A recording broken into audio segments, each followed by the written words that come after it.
আদিম মানুষের মধ্যে কোনো ভাষা ছিল? আদিম যে মানুষ ছিল, অর্থাৎ আমাদের যারা পূর্ব, সেই পূর্ব মানুষদের মধ্যে অর্থাৎ আদিম মানুষদের মধ্যে ভাষা থাকেনি। ওরা কি করতো? কখনো হাত নেড়ে, কখনো ইশারা করে, বিভিন্ন ইঙ্গিতের মাধ্যমে তারা একে অন্যকে কথা বলতো। মানে তাদের মনের ভাষাটা, মনের ভাবটা বুঝতে পারতো। কিন্তু ওদের কাছে কোনো ভাষা থাকেনি, জাস্ট কিছু শব্দ ছিল। সেই শব্দ এর মাধ্যমে তারা কিন্তু কথার আদান প্রদান করত।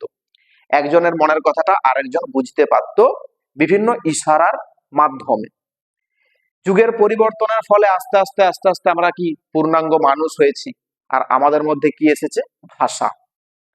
তাহলে ভাষার সৃষ্টি হলো কিভাবে? মুখ ফুটে যে ছোট্ট আওয়াজ, তারে বলি ধ্বনি। চিহ্ন দিয়ে লিখি যখন, বর্ণ বলে গণি। কিরকম? আমরা যে মুখ দিয়ে কথা বলি, ছোট ছোট আওয়াজ করি, এগুলোকে কি বলি? ধ্বনি। ধ্বনি বলতে এক একটা করে কণ্ঠস্বর। এগুলোকে যখন আমরা চিহ্নের আকারে লিখবো, সেগুলোকে আমরা কি বলবো? বর্ণ। আর সেই বর্ণগুলোকে আস্তে আস্তে কি হয়? যোগ করলে কি হয়? শব্দ তৈরি হয়। তাহলে মুখ ফুটে যে ছোট্ট আওয়াজ, তারই বলি ধ্বনি। চিহ্ন দিয়ে লিখি যখন, বর্ণ বলে গণি। এবার আমাদের বাংলায় দেখি, যদি বাংলায় অ থেকে চন্দ্রবিন্দু পর্যন্ত বর্ণ আছে কটা? 52টা। এ থেকে জেড পর্যন্ত ইংলিশে আমরা দেখেছি কি 26টা বর্ণ আছে। এই বর্ণের সঙ্গে বর্ণ যোগ করলে কি তৈরি হয়ে যায়? শব্দ হয়। আর শব্দের সঙ্গে শব্দ যোগ করলে কি তৈরি হয়ে যায়? বাক্য। আজকে আমাদের ক্লাসে আমরা বাক্য সম্পর্কে, ইংলিশ গ্রামারে বাক্য সম্পর্কে অর্থাৎ সেন্টেন্স সম্পর্কে কিছু জানবো। সেন্টেন্স কাকে বলে, সেন্টেন্স কয় প্রকার, সেন্টেন্সের স্ট্রাকচার কি, অর্থাৎ বাংলায় বলতে গেলে গঠন কি, এই সম্পর্কে বিস্তারিত জানবো, বানানগুলোকে ঠিক রেখে। দেখি পরপর। তাহলে আমরা প্রথমে হেডিং দেব কি? Different different types of sentences. ঠিক আছে, এটা আমাদের মূল হেডিং অর্থাৎ শিরোনাম। আজকের ক্লাসের মূল বিষয় হলো কি? Different types of sentences. তাহলে কি বলছি? যে a sentence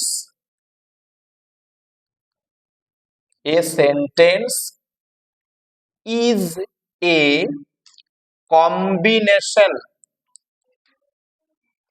combination of several words to make a complete sense. SENSE। বাংলায় বলতে গেলে সম্পূর্ণ অর্থ প্রকাশ করে এমন শব্দ সমষ্টিকে আমরা বাক্য বলবো। ইংলিশে আমরা কি বলবো? A sentence is a combination of several words to make a complete sense. Sense মানে কি? অর্থ। এই হচ্ছে সেন্টেন্সের ডেফিনেশন। বাংলায় আমরা কি বললাম? সম্পূর্ণ অর্থ প্রকাশ করে এমন শব্দ সমষ্টিকে বাক্য বলা হয়। এরপর এই সেন্টেন্স কয় প্রকার?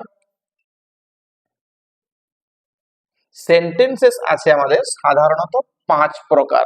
আমরা 1 নম্বরে কি জানবো? অ্যাসার্টিভ।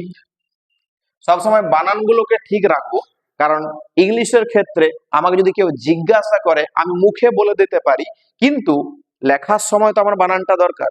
আমার যদি প্রশ্ন পড়ে যে আইডেন্টিফাই দ্য সেন্টেন্স, আমাকে সেই বাক্যটাকে বুঝে সেই বাক্যের নামটা লিখতে হবে। তাই নামটা লিখতে গেলে বাক্যের বানানটা অবশ্যই জানা প্রয়োজনীয়। তাহলে ইংলিশে কিন্তু বানানের উপর বেশি জোর দিতে হয়, বানান ভুলটা করা চলে না। নেক্সট 2 নম্বর আমরা জানবো কি? ইম্পারেটিভ। 3 নম্বরে কি জানবো? ইন্টারোগেটিভ।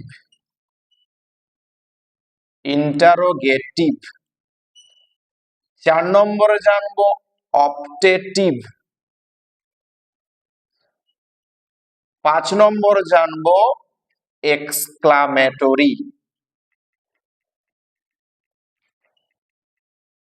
ঠিক আছে, তা আমাদের সেন্টেন্স কয় প্রকার? ইংলিশ গ্রামারে সেন্টেন্স হলো 5 প্রকার: assertive sentence, imperative sentence, interrogative sentence, optative sentence আর এক্সক্লামেটরি সেন্টেন্স। এবার মনের মধ্যে প্রশ্ন আসতে পারে, স্যার এদের বাংলাগুলো কি কি? তাহলে অ্যাসার্টিভ সেন্টেন্সের বাংলাটা আমি ব্র্যাকেটে লিখছি বিবৃতিমূলক বাক্য। বিবৃতি বা বর্ণনা বলে দিই, বর্ণনামূলক বাক্য। ক্লিয়ার হয়েছে? অ্যাসার্টিভ সেন্টেন্সের বাংলা বিবৃতি বা বর্ণনামূলক বাক্য। ইম্পারেটিভ সেন্টেন্সের বাংলা কি? আদেশ বা উপদেশ বা অনুরোধ মূলক বাক্য। মূলক বাক্য, ঠিক আছে। ইন্টারোগেটিভ সেন্টেন্স আমরা কি পাবো বাংলাটা? প্রশ্নসূচক বাক্য। প্রশ্নসূচক বাক্য। এবার যদি আমরা অপটেটিভ দেখি, সেখানে কি পাবো? ইচ্ছা, মনের যে সমস্ত ইচ্ছা থাকে সেগুলো প্রকাশ করার জন্য অপটেটিভ সেন্টেন্স ইচ্ছা বা প্রার্থনা মূলক বাক্য। নেক্সট আমরা লাস্ট নাম্বার 5 এক্সক্লামেটরি সেন্টেন্সের বাংলা পাবো বিস্ময় সূচক বাক্য। বিস্ময় সূচক বাক্য। ক্লিয়ার? এই হচ্ছে আমাদের 5টা বাক্য ইংলিশে এবং বাংলাতে। এবার যদি বাক্যগুলোর গঠন দেখা হয়, তাহলে এই অ্যাসার্টিভ সেন্টেন্সের গঠনে কি পাবো আমরা? সাবজেক্ট পাবো, তারপর পাবো ভার্ব, তারপর পাবো বাক্যের অবজেক্ট। যদি আমরা ইম্পারেটিভ সেন্টেন্সটা দেখি, ইম্পারেটিভ সেন্টেন্সের গঠনে কি পাবো? ভার্ব পাবো আর অবজেক্ট পাবো। এই হলো একটা গঠন।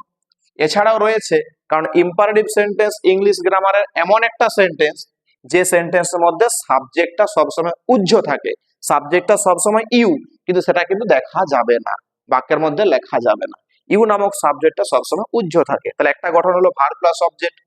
আরো থাকতে পারে do plus not plus main verb plus object. আরো থাকে please, please plus main verb plus object. আবার থাকে please plus do plus not plus main verb plus object. আর একটা থাকে let plus subject plus main verb plus object. এই হচ্ছে imperative সেন্টেন্সের 5 ধরনের গঠন।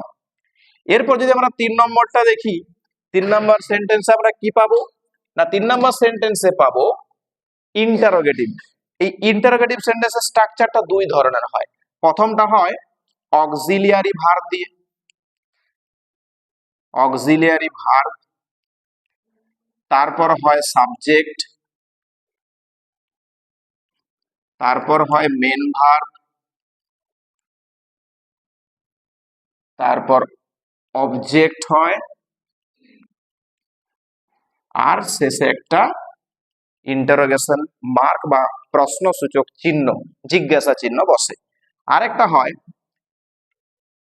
WH word, WH word plus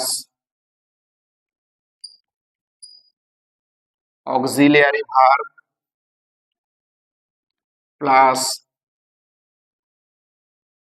subject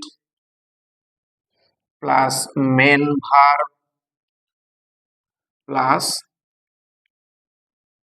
object plus জিজ্ঞাসা চিহ্ন। এরপর 4 নম্বর বাক্য অর্থাৎ অপটেটিভ সেন্টেন্সের গঠনে পাবো মে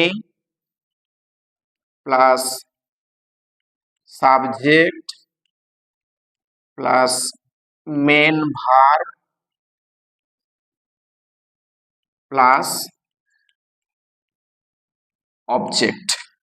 লাস্ট নাম্বার 5 অর্থাৎ এক্সক্লামেটরি সেন্টেন্সেরও দুটো স্ট্রাকচার। প্রথমে পাবো এক্সক্লামেশন, এক্সক্লামেশন ওয়ার্ড বিস্ময়সূচক শব্দ প্লাস বিস্ময়সূচক চিহ্ন, এরপর সাবজেক্ট, তারপর মেন ভার্ব প্লাস অবজেক্ট। এটা আর একটাতে পাবো হোয়াট অথবা হাউ প্লাস কমপ্লিমেন্ট, কমপ্লিমেন্ট বলতে এক্সট্রা ওয়ার্ডস, যেটা আমরা অ্যাসার্টিভ সেন্টেন্সের অবজেক্ট পাই সেটাই হলো বিস্ময়সূচক বাক্যের কমপ্লিমেন্ট। তারপরে থাকছে সাবজেক্ট, তারপরে থাকবে মেন ভার্ব, এরপর শেষে থাকবে বিস্ময়সূচক চিহ্ন। এই হচ্ছে আমাদের different types of sentences and their structures. আমরা তাহলে কি কি জানলাম? বাক্য কাকে বলা হয়, বাক্য কয় প্রকার, এবং প্রত্যেকটা বাক্যের গঠন সম্পর্কে জেনে নিলাম।